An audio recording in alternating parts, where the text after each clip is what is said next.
China's an interesting track with a good mixture of corners. I mean, there's obviously the very long low-speed corners at the start of the lap, a mix of high-speed corners in the middle, and then obviously the very, very long straight. It's like 1.3 kilometres worth of straight, where obviously you need to try and tune the car for speed. I mean, normally there you end up finding you run towards more the top end of the downforce range.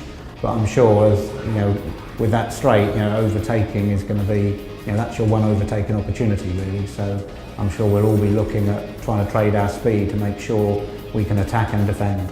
Yeah, I mean, we're obviously working as hard as we can to close gap to the top teams. Obviously Mercedes have a reasonable lead on the rest of the field. We're in amongst fighting for the second best team. So that's where our concentration is. We're developing a car, every part of the car, from power unit, aero, suspension, every area is important, and we're trying to maximise what we can to make as big a step as we can for each and every race.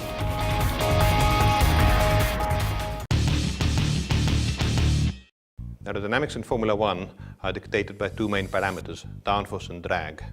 A Formula 1 car is essentially the opposite of a fighter jet. In the case of a plane, the air pulls it in the sky and keeps it flying. In the case of Formula 1 car, it pushes it on the ground and helps it go around the corners much faster. The downforce a Formula 1 car produces is so huge that it allows it to go around the corners much faster than any other car. And together with a very efficient braking system, it can also decelerate much faster than any other vehicle.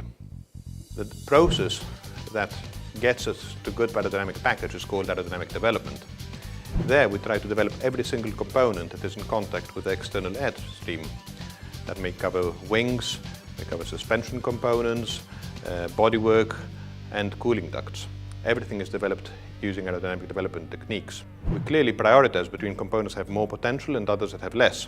So we spend much more time in some areas where we can find a lot of performance, such as, for example, wings, and less time in areas which have much less potential of development. A development cycle starts typically in CFD. There, following an initial idea, we try to design a component to produce certain characteristics. That may take a few weeks. When we have some initial results and we think a component is still promising, then we take that same component to the wind tunnel and do some measurements. If the wind tunnel confirms the potential we've seen in CFD, then that component will be made for the real car, will be made in proper dimensions and go to the track. If on the other hand, the wind tunnel says that the component doesn't work properly, then we have to decide whether to abandon the concept or do another iteration. So we may redesign a certain feature in order to try to recover the performance that we didn't get the first time around. Aerodynamic performance in development isn't just about downforce and drag.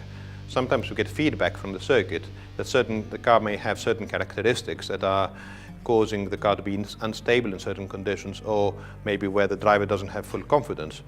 In aero development, we then try to analyze these effects and develop and eliminate them, and hence give a car to the driver that makes him feel more confident and hence go faster.